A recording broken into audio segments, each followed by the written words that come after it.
गुरुजी competitive exam channel पर आपका बहुत बहुत स्वागत है। माध्यमिक शिक्षा मंडल मध्य प्रदेश भोपाल हायर सेकेंडरी परीक्षा 2021 का ब्लूप्रिंट जारी कर दिया गया है। कक्षा 12वीं अर्थशास्त्र जो कला एवं वाणिज्य दोनों संकाय में सेम है उसकी बात करूंगा मैं यहाँ पर। और पूर्णांक रहेंगे 80, समय होगा 3 घंटों का।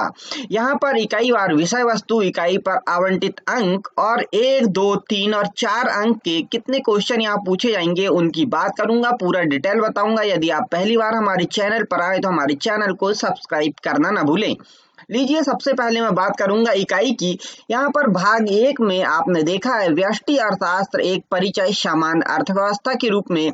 इस पर यहाँ पर 6 अंक आवंटित किए गए जिन पर वस्तुनिष्ठ क्वेश्चन की संख्या होगी 1 और यहाँ पर 2 अंकों के 1 क्वेश्चन पूछे जाएंगे और 3 अंक का 1 क्वेश्चन पूछा जाएगा। इसी प्रकार उपभोक्ता के व्यवहार का सिद्धांत पर 9 अंक यहाँ पर आवंटित किए गए हैं जिन पर वस्तुनिष्ठ प्रश्न होंगे 3 और 2 अंक का क्वेश्चन होगा 1 और 4 अंकों का क्वेश्चन पूछा जाएगा 1।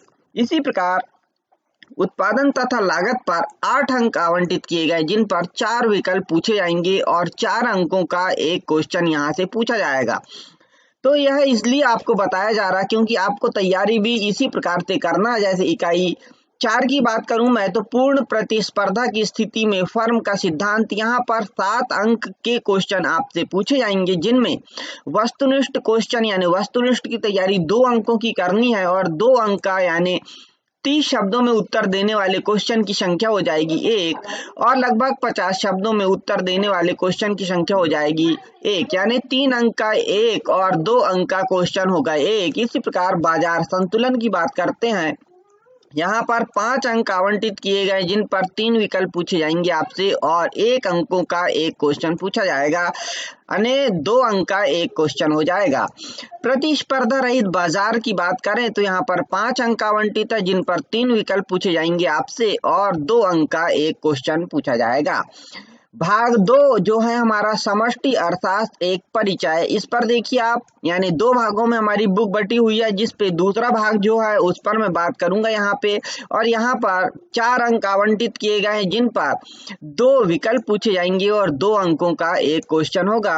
राष्ट्रीय आय का लेखांकन पर 8 अंक आवंटित किए गए जिन पर 2 विकल्प पूछे जाएंगे और 2 अंकों का 1 क्वेश्चन पूछा जाएगा।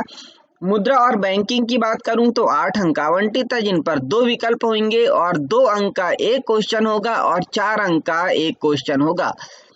आय और रोजगार के निर्धारण पर 7 अंक आवंटित है जिन पर 4 विकल्प पूछे जाएंगे आपसे और 3 अंक का 1 क्वेश्चन पूछा जाएगा। सरकारी बजट एवं अर्थव्यवस्था पर 8 अंक आवंटित किए गए जिन पर 3 विकल्प पूछे जाएंगे और यहाँ 2 अंकों का 1 क्वेश्चन पूछा जाएगा और 3 अंकों का 1 क्वेश्चन पूछा जाएगा।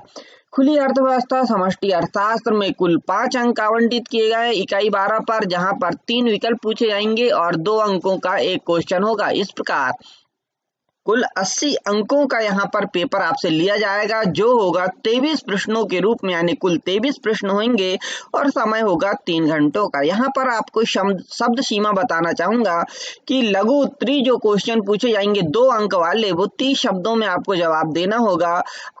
लघु उत्तरी प्रश्न जो होंगे 3 अंक वाले उन्हें आपको 75 शब्दों में जवाब देना होगा और विश्लेषणात्मक यानी 4 अंक वाले जो क्वेश्चन होंगे लगभग 120 शब्दों में यहाँ जवाब देना होगा। वस्तुनिष्ठ क्वेश्चन जो पूछे जाएंगे 40% होंगे और 40% पाठ्य पुस्तक पर आधारित जो प्रश्न है वो पूछे जाएंगे और 20% विश्लेषणात्मक प्रश्न पूछे जाएंगे। तो आज की इस वीडियो में इतना ही। नमस्कार।